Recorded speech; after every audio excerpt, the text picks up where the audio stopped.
प्रभु राम देव भगवान अल्लाह खुदा ईश आदि नाम एक ही शक्ति के हैं। वो कैसा है, कहां है, कैसे मिलता है, किसने देखा है?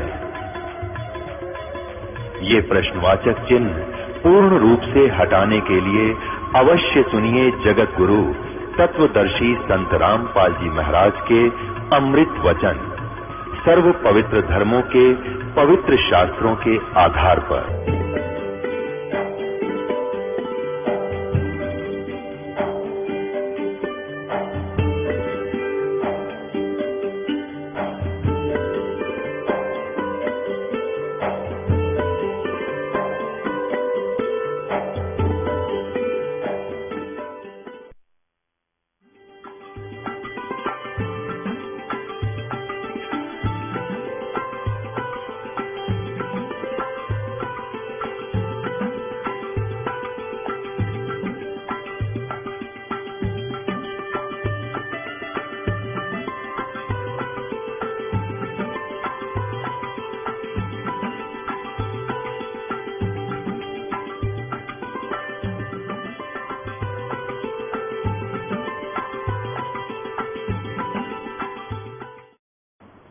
परम पिता परमात्मा सर्व सृष्टि रचनहार कुल मालिक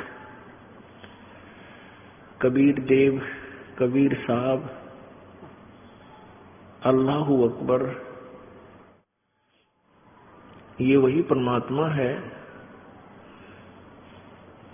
जिसने सर्व ब्रह्मांडों की रचना की है।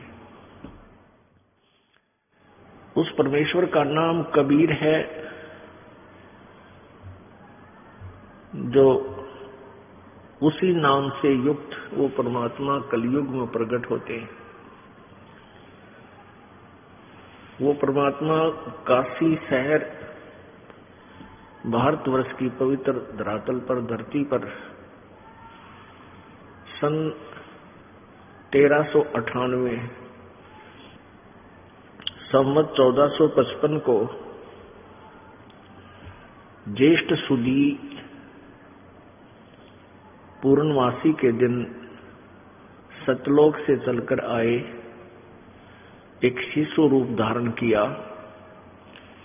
और काशी में बने एक लहर तारा नामक तालाब में विकसित कमल के फूल पर वो पूर्ण परमात्मा विराजमान हुए, एक बालक रूप धारण करके। उस परमेश्वर को एक नीरू नीमा नाम के जुलाहा पति पत्नी उस कमल के फूल से उठा ले गए। वो निसंतान थे। परमेश्वर ने एक मनुष्य की लीला की, एक साधारण मनुष्य की तरह जीवन जी करके एक एग्जाम्पल कोड किया, हमारे लिए उदाहरण बनाया कि परमात्मा पाने के लिए न जाति विशेष की आवश्यकता है और न ही घने सेठ की आवश्यकता है, न ही जंगल में जाके वन में जाकर के या गुफाओं में घुस के या नंगा रह के या दाढ़ी मूछ मुंडा के कोई साधना करने की आवश्यकता है। परमात्मा कैसे प्राप्त होता है? वो पूरा जो है परमात्मा ने पूर्ण रूप से सब क्रियाएं हमें प्रैक्टिकल करके दिखाया। परमात्मा ने हमें बताया कि परमेश्वर पाने के लिए अपने आप को प्राप्त कराने के लिए अपना आत्मा को प्राप्त कराना और परमात्मा के दर्शन, परमात्मा से लाभ लेना और दर्शन में बहुत अंतर होता है। अब परमेश्वर के बारे में क्या धारणाएं फैला रखी थी कि परमेश्वर परमात्मा निराकार है, और फिर साथ में ये भी कहा जाता था कि समाधि लगाओ, ध्यान लगाओ और इस शरीर में भगवान दिखाई देगा। तो क्या देखते थे? कहते प्रकाश दिखाई देता है, यही प्रभु है। परमात्मा निराकार है, केवल उसका प्रकाश दिखाई देता है। तो परमेश्वर ने आकर कबीर जी ने स्वयं इस धारणा का, इस भ्रमणा का निवारण किया कि भले आदमियों, तुम परमात्मा का प्रकाश देखने का दावा करते हो और परमेश्वर को निराकार बताते हो, कुछ तो अकल से काम लो। अब सूर्य को निराकार बताते हैं और कहते हैं हमने सूर्य का प्रकाश देखा। सूर्य बिना प्रकाश देखा किसका? प्रभु के बिना प्रकाश तुम देख किसका रहे हो? परमेश्वर ने आकर के यही बताया कि उस परमेश्वर के पाने के लिए ना तो घनी ऊंची जाति, यानी जाति कोई भी हो, जैसे यहाँ 4 वर्ण बना रखे हैं, ब्राह्मण, वैश्य, क्षत्रिय और शूद्र। ये तो हमारी अपनी बनाई हुई सीमाएं हैं। परमात्मा के दरबार में ये कोई सीमा नहीं है। परमात्मा ने आत्मा देखनी है, उसके अंदर कितना लगन है, कितनी श्रद्धा है, ये देखना है। और उसकी भक्ति, वे ऑफ वर्शिप, पूजा की विधि जो है वो शास्त्र अनुकूल देखना है। वो किसी भी जाति का हो, गरीब हो या साहूकार, निर्धन हो या सेठ हो, रंक हो या राजा हो, परमात्मा आत्मा का सौदागर है और जाति और धन उसने नहीं देखना होता। इसलिए परमेश्वर ने एक रोल किया, एक गरीब बिल्कुल निर्धन दुल्हे का, और अंतिम वर्ण में, चौथे वर्ण में आगे शूद्र वर्ण में, उसमें जाति पाति का बहुत बोलबाला था, छुआछूत गणी थी। और केवल एक ब्राह्मण वर्ग ने परमात्मा की भक्ति कर परमात्मा के पाने का ठेका ले रखा था, और वर्ग को परमात्मा की महिमा ना सुनाने का, ना उसको जानने का, और न ही उसकी साधना करने का कोई अधिकार उन्हें नहीं दे रखा था। वही अपना जो थोड़ी बहुत साधना करते थे उसको लोगों में बांट दिया करते थे, और उससे उनके पीछे जनता लगी रहती थी। हमारे गुरुजी बड़े सिद्धि युक्त हैं, हमारे कार्य सिद्ध कर दिए, फलाना कर दिया। बाकी कार्य कुर्य उनसे कोई सिद्ध नहीं होता था, अपने पूर्व संस्कार पुराने के फल रहे होते थे। इसलिए परमेश्वर आए और उन्होंने बताया, क्योंकि ब्राह्मण लोग बहुत अपने आप को सुपीरियर माना करते थे, तो परमात्मा कहते थे भाई ऊंचे कुल में भक्ति ना हो, नीचा ही कुल दीजिए। ऊंचे कुल में ब्राह्मण थे, वह सारा दिन अटपट में लगे रहा करते, कैसे लोगों को मूर्ख बनाया जावे, कौन सी विधि अपनावा, इस चक्कर में, पेट भरने के चक्कर में ही वो सारा जीवन व्यर्थ कर देते थे। फिर क्या बताते हैं, तपिया ने तो जब तप की न्या, वो तो लो दिया नाल पति जय। ऊंचे कुल में दुर्योधन रावण ब्राह्मण कुल में था, दुर्योधन क्षत्रिय कुल में था। ऊंचे कुल में दुर्योधन रावण, और नीचे कुल में गणिका, और गणका बिलनी पार उतरगी, गर्भ करो मदन का। अब पुण्यात्माओं, परमात्मा की महिमा से जब हम परिचित हो जाएंगे तभी हम भक्त बनेंगे, तभी हम योगी होंगे, तभी हम स्थिर होकर के भक्ति कर सकेंगे, और स्थिर होंगे तभी हम पार होंगे। डगमग होने वाले को कितना ठिकाना नहीं। परमेश्वर कबीर जी ने अपना एक जीवन ऐसे ही व्यतीत किया जैसा कि आपने ऋग्वेद मंडल नंबर 1 सूक्त नंबर 31 के मंत्र नंबर 17 में पढ़ा कि वो परमात्मा कबीर, वो पूर्ण परमात्मा मनुष्यवत परमात्मा जो है, वो परमेश्वर मनुष्य की तरह शरीर युक्त है, और एक साधारण मनुष्य की तरह एक लीला करता है, अपने जन साधारण जैसे अपना धन काम करके रोजगार करता है, रोजगार करके रोजी का व्यवस्था करता है।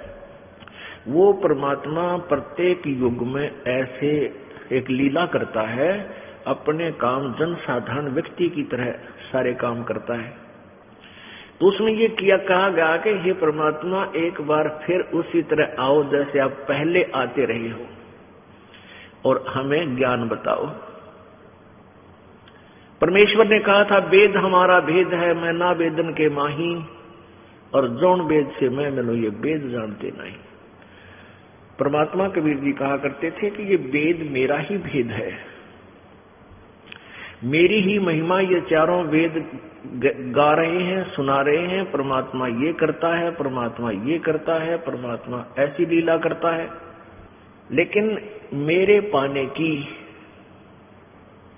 विधि वेदों में वर्णित नहीं है। अब यहां दो प्रश्न उठते हैं कि एक तो परमात्मा सामने बोल रहे हैं, कह रहे हैं, प्रत्यक्ष खड़े हैं, फिर कहते हैं मुझे पाने का तरीका वेदों में नहीं है। अब इससे क्या सिद्ध होता है कि परमात्मा के दर्शन कर लेने से मोक्ष नहीं, परमात्मा के द्वारा दिए गए उस भक्ति की कमाई करने से मोक्ष होगा। नहीं तो परमेश्वर 120 वर्ष रहे, जिनको अच्छी आत्माओं ने भी दे दर्शन किए, बुरा ने भी किए, जो उनके विरोधी थे उन मार मार कर रहे थे उनके पीछे, उन्होंने भी दर्शन किए। दर्शन से मोक्ष नहीं है, परमात्मा के उस मंत्र से मोक्ष है। मोक्ष का मीन है कि जैसे हम परमात्मा ने हमें विधि बताई है वह कमाई कराएंगे, उस राम नाम के धन को जोड़ेंगे उस भक्ति की शक्ति, योग के बल से, भक्ति के बल से, उस राम नाम की कमाई की शक्ति से हम सतलोक जाएंगे, वहां जाकर के हम परमानेंट सुखी हो जाएंगे। उसको प्रभु प्राप्ति कहा जाता है। परमात्मा यहाँ आए, सभी को प्राप्त थे, दर्शन भी होते थे, लेकिन मोक्ष कोई नहीं, मुक्त कोई नहीं हुआ, क्योंकि हमने परमेश्वर के उस ज्ञान पर भी विश्वास नहीं किया, न उनके द्वारा दी गई भक्ति की साधना की। तो परमात्मा के नाम से मोक्ष होगा, केवल दर्शन मात्रता नहीं। अपने आत्माओं, हम वेदों को एक फाइनल और एथेंटिक रिकॉर्ड मानते हैं। एथेंटिक यानी बहुत ही सत्य शास्त्र मानते हैं, और जो वेदों में लिखा है वो फाइनल है। तो इसका मतलब है कि वेद क्या संकेत कर रहे हैं, वो कौन है प्रभु। तो अब वेद हमें परमात्मा पहचानने में सहयोग देंगे। हम प्रभु को पहचान नहीं सके क्योंकि डुप्लीकेट भगवान गढ़े हैं। हमने ओरिजिनल प्रभु चाहिए। इस ओरिजिनल प्रभु को पहचान करने के लिए हमें वेदों का सहयोग लेना पड़ेगा, क्योंकि हम वेदों को सत्य मानते हैं। वेदों और पुराणों को ही पवित्र हिंदू धर्म श्रोधार्य शास्त्र मानता है, और उन्हीं से हमने जो पता लगेगा कि कौन है प्रभु, तो फिर फाइनल है, नो डाउट, शंका को कोई गुंजाइश नहीं रहेगी। ये कल भी आपको दिखा था कि परमात्मा कैसी लीला करता है, और आज फिर दिखाएंगे, क्योंकि प्रत्येक सत्संग में बहुत से श्रोता बदल जाते हैं। इसमें नए बच्चे भी होते हैं और पुराने भी होते हैं। परमात्मा की महिमा का नया पुराना नहीं होता। जैसे हम प्रतिदिन आहार करते हैं, सुबह रोटी खाई, शाम में फिर भूख लगी, तो आप स्वस्थ हैं। यदि सुबह भोजन खाया, शाम को रुचि नहीं बनी, तो आप अस्वस्थ हो चुके हैं। गड़बड़ कोई भी हो, कोई भी कारण हो सकता है, आपको जबर भी हो सकता है, या आपको जो है कोई पेट में भी गड़बड़ हो सकती है, यानी हो अस्वस्थ। उसका क्या तरीका है कि फिर रोटियों में रुचि नहीं है तो गोली कड़वी दवाई लेनी पड़ेगी, ना चाहते हुए फांका मारना पड़ेगा, और फिर स्वस्थ हो जाओगे, फिर रोटी ठीक और फिर स्वादिष्ट लगेंगी। ऐसे ही परमात्मा की महिमा जितनी बार भी आप सुनते हो, और उतनी ही बार आपको रुचि कर लगती है, तो आपकी भक्ति और आपके संस्कार बिल्कुल स्वच्छ चल रहे हैं, स्वस्थ चल रहे हैं। और आपको ये लगता है जो सुन रखा है, कई क्या कहते हैं बहन भाई, एक आध बोले भगत ने कहा जी सत्संग चल रहा हो, जब मैं सुमन कर लूं, बता 2 घंटे में तू केला तोड़ेगा। सुमन का सत्संग नहीं सुनता, बाकी 24 घंटे में तू क्या करेगा, फिर क्या करेगा। तो इसे सिद्ध है कि उसको इन वचनों में रुचि नहीं रही, वो ईसाई सुमन करेगा। फिर कहने का भाव ये है दास का कि जब सत्संग चल रहा है तो एक एक शब्द पर गौर करे, ये भी स्मरण है आपका। रह रह के मालिक याद आता है, इसका नाम स्मरण होता है। उसकी याद, उसकी तड़फ, ये एक न्यारी कसक, एक अलग कमाई होती है। इस भक्ति की ही कमाई में से ये एक उसका पार्ट है, अंग है। एक समय आपने गोरखनाथ जी के विषय में बहुत सुना है, क्योंकि हमने इन संतों ऋषियों की पहले कथा बहुत घनी सुन रखी थी। और कबीर जी को तो हम एक सिंपल एक कवि मान्या करते हैं। ये तो एक कवि है और जुल्हा था बस। और जो सिद्धि वाले संत थे वो, उनको हम संत ऋषि महाराज महात्मा मान्या करते थे। गोरखनाथ जी में इतनी सिद्धि थी। एक समय गोरखनाथ जी के गुरु मच्छंदर नाथ जी, ये नाथ संत नाथ जो परंपरा वाले होते हैं, ये कनपाड़े नाथ, उगड़नाथ, बिना कनपाड़े, ये सारे शिवजी के पुजारी होते हैं। और शिवजी भगवान के पास 8 सिद्धियां हैं। इन 8 सिद्धियों में से किसी को 1 खिलौना दे देता है, किसी को 2 दे देता है, किसी को 3 दे देता है। 1, 2, 3 बस, कोई ज्यादा से ज्यादा किसी को 4 पूरी नहीं देगा, क्योंकि फिर तो उससे सुप्रीम उसी के बराबर हो जाते। 1, 2 खिलौना दे देता है, जिस कारण से वो हल्दी की गांठ प्राप्त करके पंसारी बन जाते हैं। और परमात्मा कबीर जी कहते हैं, शब्द महल में सिद्ध 24, हंस बिछोड़े बिछवे 20। गरीबदास जी बता रहे हैं अपने कबीर परमेश्वर की महिमा, कि हमारे कबीर भगवान ने जो हमें मंत्र दिया है उसमें 24 सिद्धियां आ जाती हैं आपको। आप ऐसा सिमरन कर रहे हो, इस मंत्र से आपको जब ये तीनों मंत्र मिल जाएंगे और सच्ची लगन से आप जाप करते रहोगे, आपके अंदर 24 सिद्धियां आ जाएंगी। लेकिन इनको कभी भूलकर भी प्रयोग नहीं करना, नहीं तो आपका काम बिगड़ जाएगा।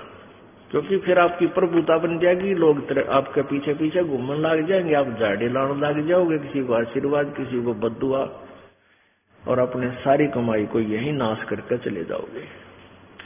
ऐसा ही ये ऋषि और सिद्ध लोग करते रहे। पहले तो डरे डोयाते बैटरी चार्ज कर लेते, जंगलों में बैठ कर वन में जाकर 10-10, 15, 12-12 वर्ष, और फिर आकर के नगरों में किसी का आशीर्वाद, किसी को बद्दुआ, दोनों का, किसी का नाश, किसी को लाभ, ऐसे करके आप भी जैसे थे। गोरखनाथ जी के गुरुदेव मच्छंदर नाथ जी वो कंवारे थे, ब्रह्मचारी थे। और देख काल की जाल ए भगवान, जब वो हो लिया 60-70 साल का, तो उसके मन में आया कि मैंने गृहस्थ आश्रम का आनंद तो लिया ही नहीं, ये जीवन मनुष्य का तो मेरा बर्बाद हो गया। ये सोचकर सिंगल द्वीप के अंदर एक राजा था, उसका शरीर शांत हो गया, और मच्छंदर नाथ जी ने एक गुफा के अंदर अपना शरीर छोड़ दिया, और वहां से वो प्राणी निकल के राजा के शरीर में प्रवेश कर गया। मच्छंदर नाथ जी उस राजा के ताजा मृत शरीर में प्रवेश कर गया। राजा कुछ देर के बाद जीवित हो गया। हाहाकार मच गई थी, रानी भी रो रही थी, मंत्री भी रो रहे थे। तो जब वो जीवित हुआ तो राजा वाले लक्षण नहीं थे उसमें, उसको किसी राजकाज का प्राप्त ज्ञान नहीं था। अब कुछ वहां राजाओं के पास ऐसे विद्वान पुरुष रहते थे, ये ब्राह्मण लोग। उस ब्राह्मण ने जब देखा, बताया उन व्यक्ति संत ने, ऋषि ने, कि इसमें कोई योगी आत्मा प्रवेश कर गई है, राजा नहीं है। रानी को बता दिया। अब रानी ने तो वो शरीर चाहिए था, उसने कह दिया कि कोई भी हो, तुम कोई दिक्कत नहीं है, ये जीवित रहना चाहिए। फिर उस ऋषि ने बताया कि इस योगी ने जो राजा के शरीर में प्रवेश है, इसने कहीं आस पास अपना शरीर छोड़ रखा है और ये कुछ दिन के बाद इस शरीर से निकलकर उस शरीर में वापस जा सकता है। रानी ने आदेश दे दिया आस पास अपने सैनिकों को कि किसी भी गुफा या कहीं पर भी कोई शरीर मिल जाए उसको फूंक दो, जला दो। ऐसे खोजते खोजते उस गुफा में सैनिक पहुंच गए जहां पर इस मच्छंदर नाथ का शरीर था। सैनिकों ने उसको सहा कर दिया, जला दिया। अब कुछ दिन के बाद उस मच्छंदर नाथ से रानी को 2 पुत्र प्राप्त हुए। एक दिन किसी दूसरे नाथ के शिष्य ने गोरखनाथ को व्यंग कस दिया कि यदि तू ऐसा चेला है सिद्धि वाला तो तेरे गुरुजी ने निकालना ना, वो राजा के शरीर में कैद हो गया और वो धक्के खान लाग रहा है। उसने अपना योग नाश कर लिया, भक्ति को बक्का बट्ठा बैठा लिया। तुम कहे कि शिष्य किसा तेरा गुरु है। तुम गोरखनाथ जी को पता चला कि वहां पहुंचे हुए हैं तेरे गुरुजी, जो राजा के शरीर में प्रवेश कर चुके हैं। तो राजा के लड़के का जन्मदिन था, मतलब उस मच्छंदर नाथ से उत्पन्न लड़के का जन्मदिन था।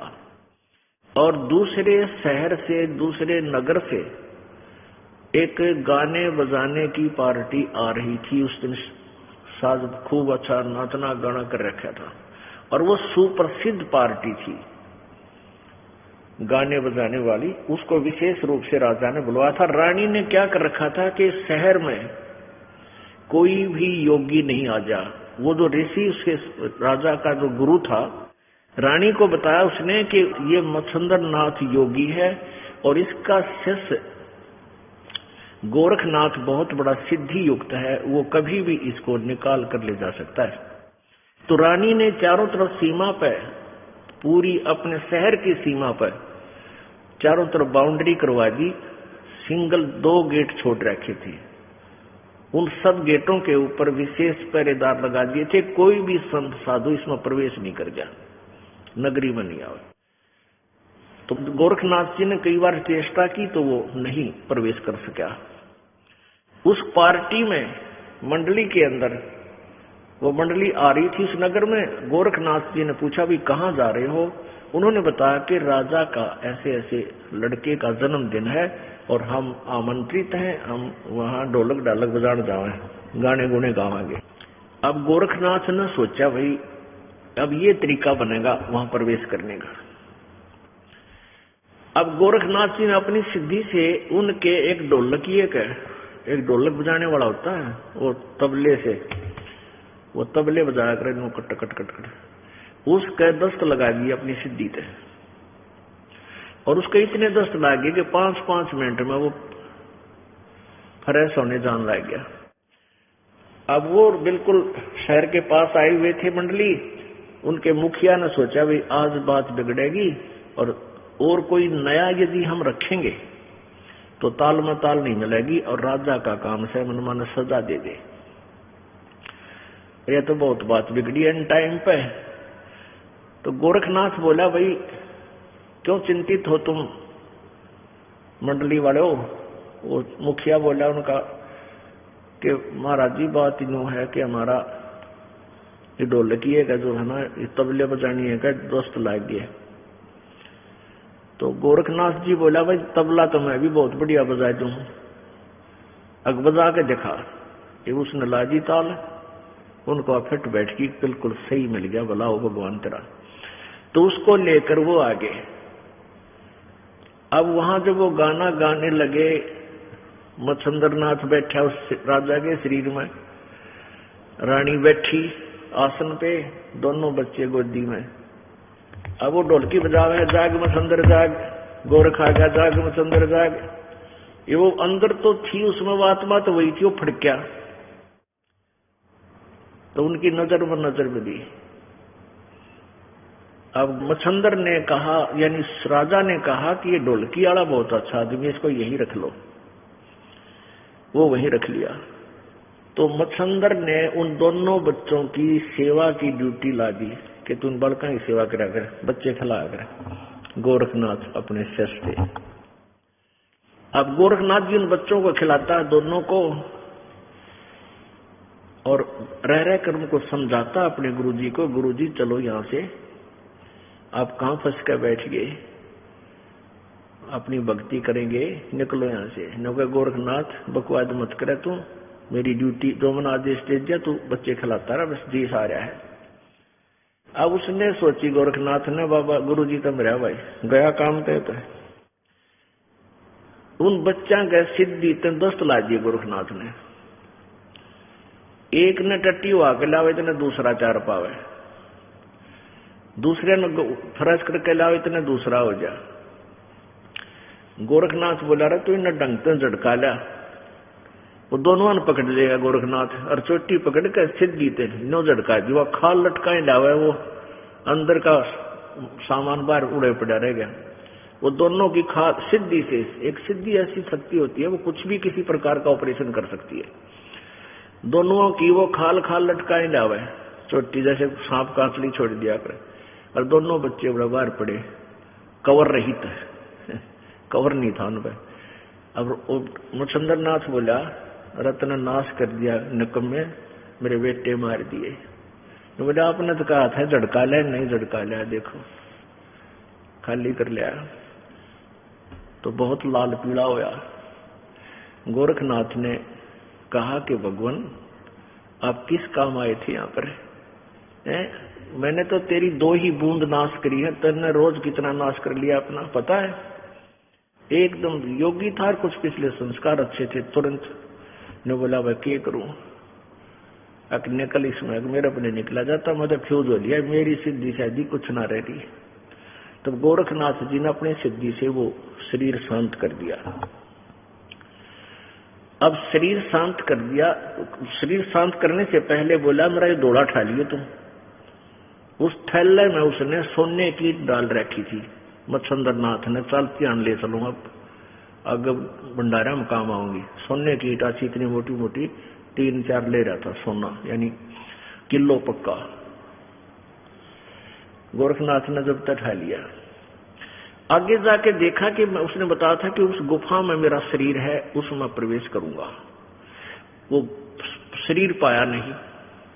तो गोरखनाथ जी ने क्या किया कि वह अस्थि पड़ी थी, उसकी अस्थि मच्छंद्रनाथ की, जो फूके हुए शरीर से भस्म किए हुए शरीर की बची हुई अस्थि, यानी वो हड्डियां पड़ी थी, वो हड्डी इकट्ठी की, अपनी सिद्धि से मच्छंद्रनाथ का शरीर उसी एज का बना दिया, और वो जीवात्मा प्राण उसके प्रवेश कर दिए मच्छंद्रनाथ के। अब मच्छंद्रनाथ जी चल पड़े और वो झोला ठा लिया जो गोरखनाथ ले रहा था, काख में दे रहा उसने कि इसमें सोने की ईंट है। अब पता तो गोरखनाथ जी को भी था। मच्छंद्रनाथ बोला भी पानी पीऊंगा, इस कुएं में बच्चा जल निकाल। अब गोरखनाथ जी जल निकाल दिया, गुरुजी जब जल पीने लगे और वो ईंट उस कुएं में गिर दी जो गुरुजी चिपक रहा था सोने की ईंटों के। छोटी छोटी ईंट बना लिया करते ऐसे, वो उसमें जल में कुएं में डाल दी। तो मच्छंद्रनाथ एक लाठी ठावर एक दरे और 20 गाली सुना जी उसने गोरखनाथ ने, तो नाश है, नकम्मा है, तने नाश कर दिया है, इतना कीमती सोना था तने जल में गिर दिया, तेरी तो बुद्धि भ्रष्ट हो रही है। तब गोरखनाथ जी बोले गुरुदेव हम परमात्मा पाने के लिए निकले थे, ये फिर राजंश को खाकर आपके अंदर ये संग्रह संचन की बीमारी फेर होगी। तो जब वो बिल्कुल शांत ना हुआ ना मच्छंद्र, गोरखनाथ वहां एक छोटी सी पहाड़ी थी, अपनी सिद्धि शक्ति से उस पत्थर को, पूरी पहाड़ी को सोना बना दिया। अगले गुरुजी एक ईंट पर मरण न हो रहे, उठा लो कितना खाओगे इसमें। तब गोरखनाथ मच्छंद्रनाथ शांत हो गया। रे तरह के जो भैया कित डले डो रहा हूं, कभी माटी का करोगे क्या तुम? यानी अब जो ये दास आपको एग्जाम्पल देने जा रहा है, इसका रिजल्ट देखना क्या होगा। इसको तत्व ज्ञान कहते हैं। तत्व ज्ञान क्या होता है? जैसे देसी घी ने गर्म करे और फिर अच्छी तरह ताक नारा डाल दे, वो शुद्ध हो जाता। तो ये शुद्ध घी जो है ये तत्व ज्ञान है। अब हमने केवल वो खिचड़ी ज्ञान सुन रखा था जिसमें वो सारा डंगा भी अंदर ही होता है, मक्खन जिसे बोलते हैं। अब वो दोनों गुरु चेला आगे, ठीक है। अब ये देखना कि गोरखनाथ जी ने मुर्दा भी जीवित कर दिया और एक पहाड़ी को सोने में भी परिवर्तित कर दिया, और फिर भी मोक्ष नहीं था। फिर भी मोक्ष नहीं था। क्या बताते हैं परमात्मा कि ये सिद्धियां जो होती हैं ये इस प्राणी की शत्रु होती हैं।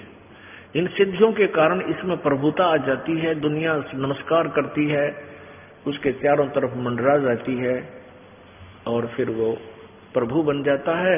और यथार्थ साधना ना करके फिर यहीं पर वो अपना 84 लाख योनियों में धक्के खाता रहता है। अब परमात्मा क्या बताते हैं, एक अगस्त ऋषि थे, उन्होंने सारे जीवन में सिद्धि साधना की। ये जो परमात्मा कबीर जी के मार्ग के अतिरिक्त जितने भी साधना है सब सिद्धियां ही अधिक होती हैं और कुछ समय इनको स्वर्ग प्राप्ति होती है। अगस्त ऋषि ने इतनी साधना कर ली कि उसने एक ही घूंट में 7 समुद्रों के जल को सोख लिया था। अब बताओ भाई, पूरे जितने समुद्र है अपनी पृथ्वी के चारों तरफ, इसको एक घूंट ऐसे चलो उठाया, मतलब एक घूंट ऐसे लगाई मुंह के और पूरे को सोख लिया और ये खाली हो गया। फिर ऋषियों ने देवताओं ने हाथ पैर जोड़े, फिर इसने वापस इसको इसमें कुरला कर दिया इस खड्डे में, यो फिर समुद्र लहरा गया थे। अब पुण्यात्मा फिर भी मोक्ष नहीं हुआ, अगस्त ऋषि का भी मोक्ष नहीं हुआ। दुर्वासा जी बहुत सिद्धि युक्त थे, वो भी मोक्ष से खाली रहे। अपने एक वचन से उसने यादों का पूरा कुल नाश कर दिया था दुर्वासा जी ने। तो क्या बताते हैं परमात्मा कबीर परमेश्वर जी की महिमा, संत गरीबदास जी अपनी अमृतवाणी में कबीर जी से प्राप्त ज्ञान को कैसे समझाते हैं। शब्द महल में सिद्ध चौरी 24 हंस बिछोड़े बेसवे 20 कि हमारा जो सत्य नाम है, सच्चा नाम है, जो वास्तविक मंत्र हम देते हैं, इसमें 24 सिद्धि आपको आ जाएंगी और ये हंस को परमात्मा से विमुख करेगा ही करेगी यदि इनके ऊपर आश्रित हो गए, इनको प्रयोग करना प्रारंभ आपने कर दिया। एक बहन बता रही थी कि मैंने अपना कोई रिलेटिव था, उसका तकलीफ थी, उसको बता दिया कि आप ये मंत्र जाप कर लो। कहने लगी वो तो ठीक हो गया, मैं बीमार होगी। अब क्योंकि उसके वो कमाई थी उसके पास, उसने उसको दे दी, वह गुरु बन गई उसकी। और गुरु बनने के बाद यानी तो उसकी कमाई उसने दूसरे में जाना स्वाभाविक शुरू हो जाती है। जैसे एक टायर से दूसरे टायर में हवा भर दी जा तो वो पहले वाले टायर की कम हो जाती है, उसमें चली जाती है। तो ये तरीका नहीं है। परमात्मा की भक्ति रूपी हवा को विधिवत ही भरवावे। गुरु जी के पास वो पंप होता है जो कितने ही भरवा ले सबके टायरों को फुल कर देता है। और टायर से टायर में डालते हैं तो वो हम अपना भी काम बिगाड़ रहे हैं। तो ऐसे ही होता रहा। अब हम आशीर्वाद देते हैं, जैसे बूढ़े बुजुर्ग आशीर्वाद दिया करते, और बच्चे उनके चरण छूते, वो आशीर्वाद देते थे। तो वो टैर से टैर में हवा डाला करते। लास्ट में बूढ़े की बयान माटी हो जाती, वो आशीर्वाद देकर उन बच्चा ने थोड़ा बहुत लाभ दे देता था। जिसी भी उसकी टोकरी में, उसके थैले में जो धन था भक्ति का, वो खत्म कर देता था, बाद में आप भुगत कर मरा करता। तो ये तरीके हमने सारे गलत अपना रखे थे, इनको सबको सुचारू करना पड़ेगा।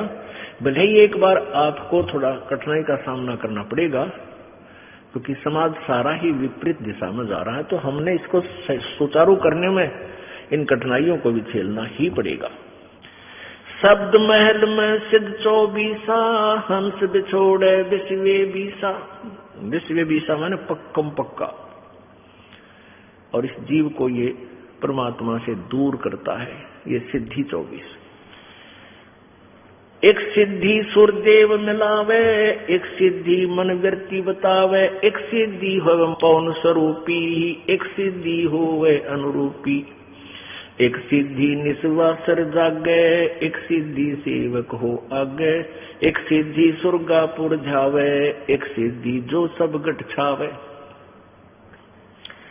एक सिद्धि सब सागर पीवे, एक सिद्धि जो बहुजुग जीवे, एक सिद्धि जो उड़े आकाशा, एक सिद्धि परलोक के वासा,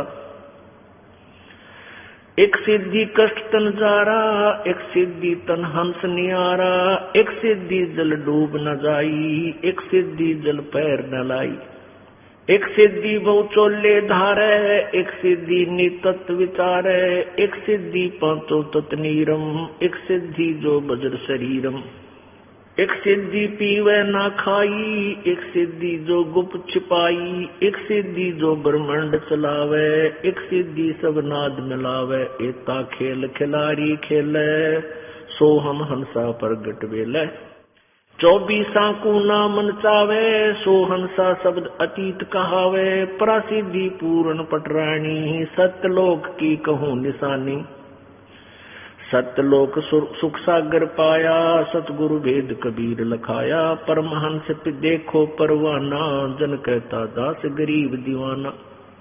अब क्या बताते हैं? एक सिद्धि सुरदेव मिलावे, एक सिद्धि मनवृत्ति बतावे, एक सिद्धि मन वृत्ति बतावे। अब आपको बताते हैं, 5-4 उदाहरण देंगे कि ये एक एक हल्दी की गांठ लेकर पंसारी की मोर ला ली न। अब जैसे मन की वृत्ति बताने की भी एक सिद्धि होती है कि आपके मन में क्या सोच रखी है। एक बार हमारे ताऊ के लड़के की भैंस चोरी होगी, और उस भैंस की का को पता नहीं लगा, तो किसी ने बताया कि वहां एक इधर गुड़गांव साइड में एक व्यक्ति है, वो जाते बता देता किसने चोरी करी। तो मेरे पिताजी भी और 2-4 और व्यक्ति वो वहां पहुंच गए, और उसने क्या कहा भी तुमने जिस पर शक हो 5-10 पर्ची बना लो, और उसमें जिसका शक हो वह भी लिख दो। तो प्रत्येक ने उसी कॉलोनी में जहां से चोरी हुई थी एक व्यक्ति पर शक था। सब ने सोच रहे थे भाई यू आदमी कर सके इस काम में। तो जितने भी वहां व्यक्ति गए थे सबके मन में एक ही राय होगी, उसने उस आदमी का नाम लिख दिया और औरा का नाम लिख दिया, कुछ अपना लिख दिया, और वो सारी पर्ची उसके पास डाल दी। उसने उसी समय वही पर्ची उठाकर उनको दे दी, ये है तुम्हारा चोर। वो वापस आ गए, उन्होंने पुलिस को दे दिया कि हमारा यू चोर है। पुलिस ने उस आदमी से पूछा था कि आखिर में पुलिस कहने लगी भाई यू चोर नहीं है। फिर किसी ने बताया भी उस दूसरे स्थान पर एक और आदमी है, वो पक्की जाते बता दे। उसने भी ऐसे ही कहा कि तुमने जिस पे शक है उसका नाम लिख दो, और भी सब 10-9 नाम और लिख दो। और फिर उन सभी ने एक और के ऊपर शक हो गया कि उस पर है भाई वो पक्का वो चोर है। उसने वही निकाल के दे दी कि ये तुम्हारा चोर है। अब वो वापस आए, फिर उन्होंने पुलिस से कहा, पुलिस बोली भाई ये चोर नहीं है। खूब वेरीफाई कर लिया हमने, वह भैंस नहीं मिली, वो 1000-2000 रुपये और लुआ दिए और कुछ आने जाने। तो वो मन की वृत्ति बताने की एक हल्दी की गांठ उसके पास थी जिससे लोग गाना मूर्ख बना रहा था। और उसमें से कुछ एक ऐसा था कि वो फिट हो जाती थी, सच्ची पा जाती थी कि एक आदि बस शक भी सच्चा हो जाए किसी का। तो यहां क्या बताते हैं, एक सिद्धि सुरदेव मिलावे, एक सिद्धि मन वृत्ति बतावे। जैसे मीराबाई के पास पूर्व जन्म से, क्योंकि पिछले जन्म की भी बैटरी चार्ज आपके साथ रहती है, वो जब तक चलती है तो उसे बहुत से चमत्कार हो जाते हैं। मीराबाई के पास एक सिद्धि थी कि वो जिस इष्ट की पूजा करती थी वो इष्ट उसके सामने आ जाता था। वो कृष्ण जी को मानती थी और जब वो आत्मविभोर होकर उसको याद करती थी तो उसके सामने आकर वो भी उनके साथ डांस करते थे। तो एक सिद्धि सुरदेव मिलावे, कुछ तो पिछले जन्म की सिद्धियां होती हैं। जैसे आपने देखा होगा कई महात्मा जिनके आज तक पूजाएं चल रही है, कोई किसी नाम थे, कोई हरिदास नाम थे, कोई गरीब किसी और नाम थे, तो वो बचपन से उनकी कथा पढ़कर देख लो, कहते छोटे से ही चमत्कार शुरू कर दिए थे। हरिदास जी के बारे में बताते हैं कि वो किसान परिवार में जन्म था और दोपहर में वो 10-1 वर्ष का बालक था, अपने पिता के पास गया हुआ था। हरिदास जी के पिताजी जो है खेतों में किसान अपना हल जोत रहे थे, तो पिताजी दोपहर में खाना खाकर स्वयं तो कहने लगा मैं रेस्ट कर लूं और आप बेटा इन बैलों को पानी पिला लिया। और ये छोटे वाला तालाब है, इसमें तो जल है नहीं, कति सूखा हुआ है, वहां दूर ले जाना, वहां जल मिलेगा, क्योंकि वो वहां ही जाते थे उस तालाब में, उसमें जल देखा था नहीं। और हरिदास जी बैल लेकर गया, वो बैल उसकी तरफ से ले गए छोटे तालाब की तरफ, और वहां उस पानी प्या वो वापस ले आया जल्दी ही बैलों को पानी पिलाकर। उसका पिताजी बोला अरे पानी प्या के नहीं लाया तू बैलों को, अब पिला लिया जी, इतनी जल्दी कैसे ले आया तू? वहां नहीं ले गया, वो कम से कम 1 किलोमीटर दूर था, और वो दूर जो छोटा तालाब सूखा पड़ा था वो था ज्यादा से ज्यादा 400 फुट की दूरी पे। इतना शीघ्र वापस आने से उसने शंका होगी कि ये बालक वैसे ही लिया, बस बैलों को पानी नहीं पिला कर लाया। तो उसने कहा पिताजी पानी पिला लिया मैं। कहां से? किस तालाब से? कहते इसमें जल था ही नहीं, यदि कभी वर्षा होगी तब जल होना था, अगर नहीं पिताजी तो फुल है। वो गया जाकर देखा, उसके पिताजी ने सचमुच भाई तो पानी फुल हो गया और बैलों के जो ना पैर भीग रहे। तो इस तरह की सिद्धियां उस पूर्व जन्म की बैटरी चार्ज से ही होने लगी थी। आज तक उस हरिदास जी की पूजा शुरू हो रही है, लेकिन पूर्ण मोक्ष नहीं है, क्योंकि भविष्य की साधना शास्त्र अनुकूल न होने से जीवन व्यर्थ हो जाता है। तो यहां क्या बताते हैं, तो ऐसे ही मीराबाई के अंदर थी वो सिद्धि, और पिछले पुण्य भी साथ होते हैं, तभी परमात्मा भक्ति की तरफ इतना तरसता है, प्रेरित होता है।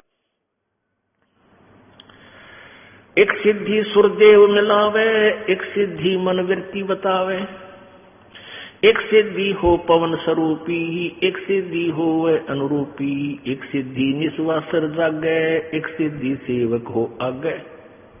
इस दास के मामा जी का गांव है खेड़ी दमकन, जिला सोनीपत में, गोहाना सोनीपत मार्ग पर। तो वहां एक नेकी राम संत जो गीसा संत जी के अनुयायी थे, गीसा संत जी को कबीर परमेश्वर मिले थे, और कोई किसी संत के पास जो जाके जुड़ता वो पुण्यात्मा होती है पूर्व जन्म की। तो नेकी राम जी गीसा संत जी के शिष्य हुए, जो खेखड़ा गांव है मेरठ जिला में, वो उनके शिष्य हो गए। पुण्यात्माओं, इन संतों को ही हमने लाल और लालड़ी को पहचानने के लिए ये आपको उदाहरण दिया जा रहा है, ताकि आप योग्य हो, ये समझ सको कि वो कितने सतर के संत है जिनके आज तक हम गुणगान कर रहे हैं।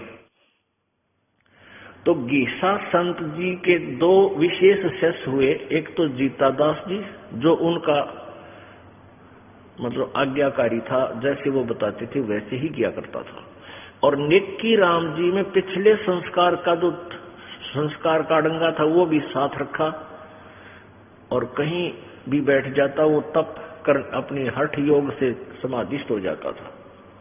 तो उसने क्या किया, वो खेड़ी दमकन गांव में उनका एक आश्रम बना हुआ है, और एक यहाँ निर्जन गांव है जींद में, यहां भी उस नेकी राम जी के नाम से ही एक आश्रम बना हुआ है।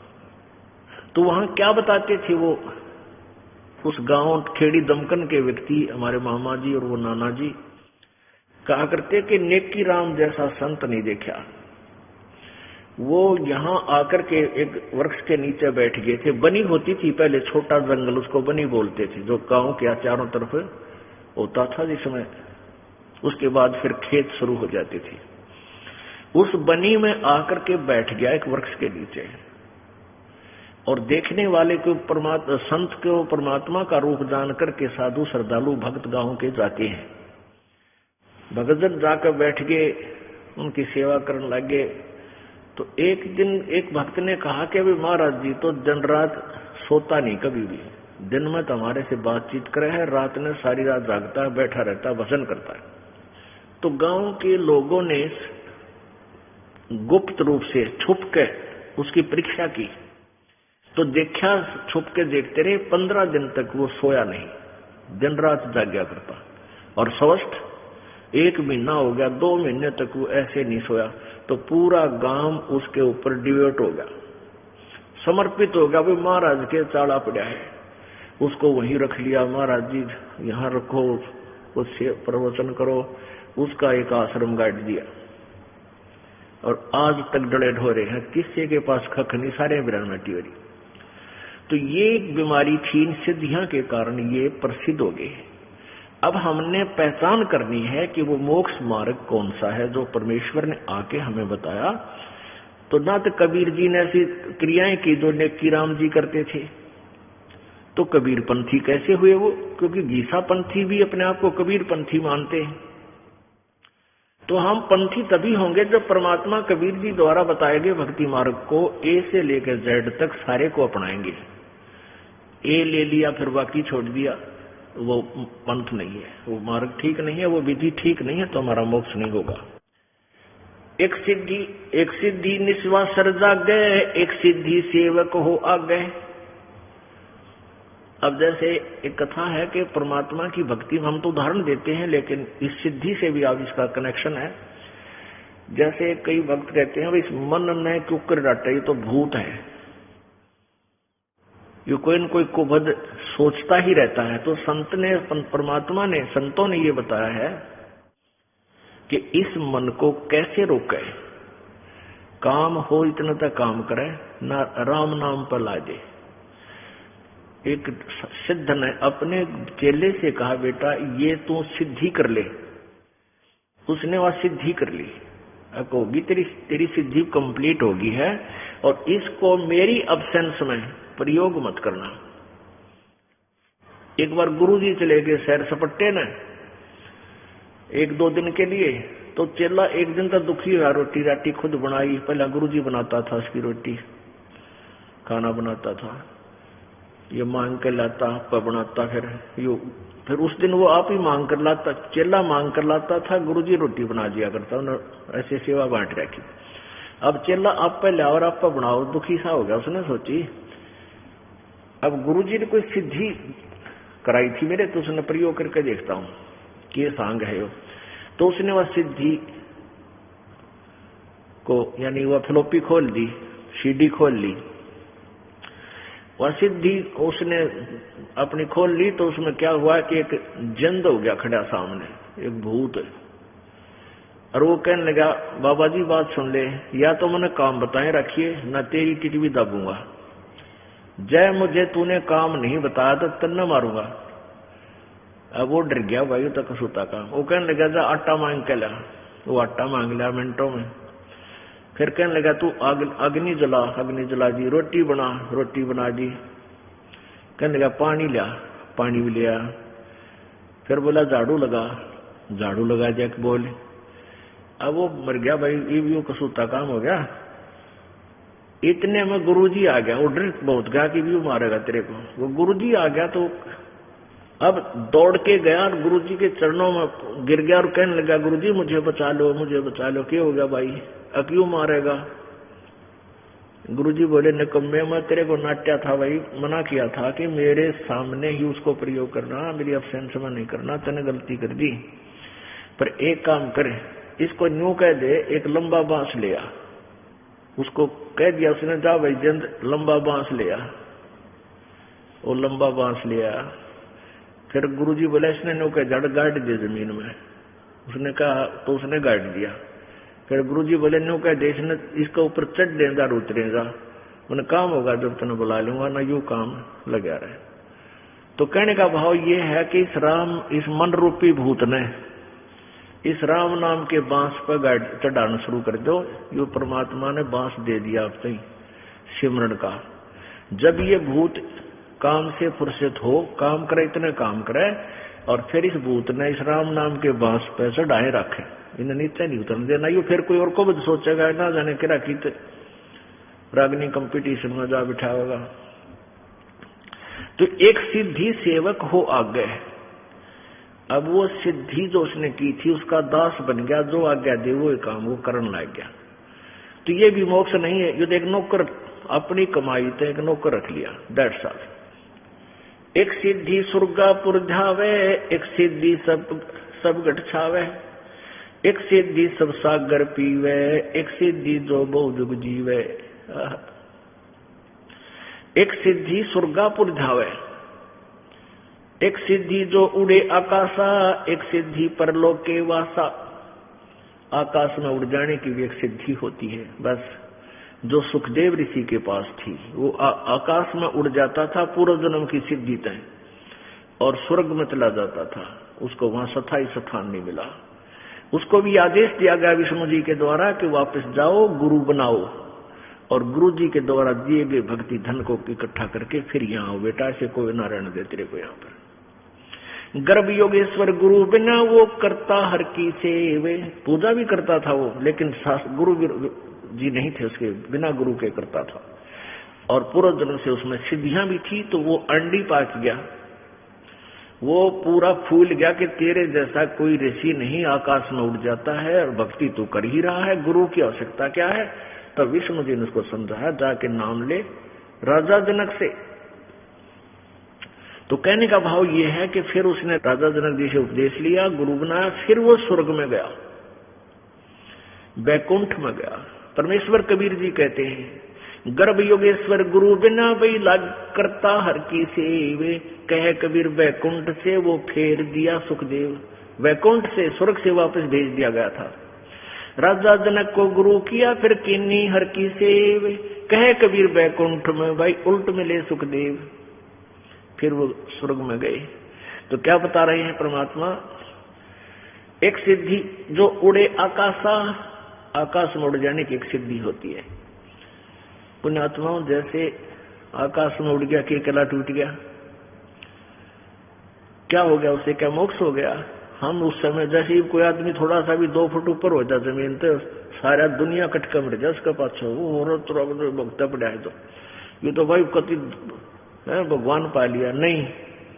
जैसे चींटी होती है ना, चींटियां, कीड़ी, इनमें कुछ पाखों वाली कीड़ी होती है और उनसे थोड़ी मजबूत भी होती है, बड़ी शरीर में भी तगड़ी होती है। और वर्षा के दिनों में वो अपने बिलों से बाहर निकल आती है, और बाहर जहां कहीं लाइट चस रही होती है, पहले तो दीपक होया करते थे, उन दीपकों के ऊपर जाकर वो जड़कर मर जाती थी। अब वो चींटियों में प्रधान पाक रही थी, सुप्रीम हो रही थी, क्योंकि वो उड़ जाया करती थी। तो वो आम चींटी उन देवता मान रही थी कि ये तो देवता हो गया, आकाश में उड़ जाते। अब यहां आप देखते हैं, देखना चमास यानी वर्षा के दिनों में बहुत सी चींटियां निकल आती हैं बाहर, वो पंखों वाली, और इन ट्यूबों के चारों तरफ मंडराती रहती है, और 2 घंटे में उनकी पंख टूट जाती है, वो पंख टूट जाती है, वो जमीन पर गिर जाती है और चींटी की चींटी रह जाती है, वो कीड़ा का कीड़ा रह गया फिर भी। तो ऐसे ही जो सिद्धि प्राप्त प्राणी है आकाश में उड़ जाता है, या किसके अंदर कोई और सिद्धियां हैं, तो ये सब सिद्धि कुछ दिनों में ऐसे समाप्त हो जाएंगी और वो जीव का जीव रह जाएगा। एक सिद्धि जल डूब न जाई, एक सिद्धि जल पैर न लाई। एक यहाँ सुसाना गांव है, सुसाना, इस रोहतक के सोनीपत रोड के ऊपर सिसाना गांव है। वहां पर एक गीसापंथी था, पहले वो गीसापंथी था, उनका नाम कोई कुछ नारायण महाराज कह दे है, कोई कुछ कह दे, उसका नाम तो कुछ और ही था। तो उसमें के सिद्धि मान रखी थी लोगों ने कि वो जल में बढ़ जाता था, जोड़ में, कीचड़ में, उसके पैर का पानी नहीं लग गया करता। अरे इस कारण उसका महल मकान गाड़ दिया और पूरा आश्रम बना दिया और दुनिया उसने पूजन लाएगी। अरे आप फिर उसकी बिरान माटी होगा मेरा। लास्ट में उसके पैरा में भी जो ना सोजन आ गई थी और कीड़े चल पड़े थे। ऐसा दुखी होकर उसकी मृत्यु हुई। कई महीनों तक शरीर घाट पर चारपाई पर पड़ा रहा। तो यहाँ कहते हैं एक सिद्धि जल डूब ना जाई, एक सिद्धि जल पैर न लाई। दो एक ही गुरु के शिष्य थे, वो सिद्धि वाला ही गुरु था। तो सिद्धि वाले गुरु ने अपने शिष्यों को बता रखा था कि बेटा ऐसे साधना करो, ऐसे साधना करो, सिद्धि प्राप्त करो और तुम्हारी महिमा हो जाएगी संसार में। तो कुछ दिनों के बाद गुरु जी का देहांत हो गया। तो दोनों चेले उस कुटिया ने छोड़कर चल पड़े। एक इधर को चला गया, एक दूसरी साइड में। उनमें से एक को परमेश्वर कबीर जी का ज्ञान मिल गया। यानी कबीर जी का अनुयायी कोई संत था, उसका ज्ञान सुना तो उस व्यक्ति ने अपना वो महात्मा, सिद्धि वाले महात्मा का मंत्र छोड़कर आत्म कल्याण वाला मार्ग अपना लिया। उसे पता लगा कि सिद्धियां तो बच्चों के खिलौने हैं, काल की भूल भुलैया है। उसने वो साधना त्याग दी और गुरु बदल लिया। 12 वर्ष के बाद वो दोनों ही सिद्ध। अच्छा, उस दिन के बाद क्या हुआ कि वो जो जिसका वो शिष्य बना था कबीर पंथी संत का, पुण्यात्माओं, ये लीलाएं जो होती हैं ये परमेश्वर कबीर जी ही आते हैं अपने ज्ञान और भक्ति को स्थायी यानी उसकी महिमा बनाए रखने के लिए। वो कुछ भी लीला कुछ दिन कर जाते हैं। अब वो गुरु जी जिसका वो कबीर पंथी शिष्य यानी कबीर जी अपने ही मार्ग को फिर दोबारा प्रशस्त करने के लिए स्वयं भी आ जाते हैं। जैसे कबीर जी 600 वर्ष पहले स्वयं आए थे, परमात्मा अपना ज्ञान देगे, भक्ति बतागे। अब इस कलयुग में, इस बीचली पीढ़ी में इसको प्रफुल्लित करना था। उन्होंने स्वयं ही आना था, खुद कहकर गए थे कि हम आएंगे 12वें पंथ में यानी गरीबदास वाले पंथ में, आगे चल के हम आएंगे। तो वो नहीं आए तो ये दास बेच दिया। अब वही पंथ को फिर सेट किया जा रहा है। जो मालिक ने पहले ज्ञान दिया था उसी को अब जो है ना कार्यान्वयन किया जा रहा है, उसको प्रैक्टिकल करवाया जा रहा है। पहले थ्योरी भगवान दे के गए थे हमारे को। तो ऐसे ही प्रभु आप ना आकर के कोई ऐसा अपना सिद्धि, अपना कृपा पात्र संत भेज देता है। तो उस ज्ञान के आधार से उस सिद्ध वाले एक चेले ने उस संत से उपदेश ले लिया। और वो तो परमात्मा पाने के लिए घर छोड़ के गया हुआ था, वो सिद्ध वाला चेला। तो उसने अपने गुरुजी के प्रत्येक आज्ञा का पालन किया, जो तत्वदर्शी संत था। उसने पूरी श्रद्धा से सेवा भी की, प्रत्येक खड़ा हुआ प्रत्येक पॉइंट से। तो उस संत ने उसे मरने से पहले, मृत्यु से पहले अपना उत्तराधिकारी बना दिया, बेटा तू नाम दिया करिए। और ऐसा वो शरीर फिर छोड़ गए।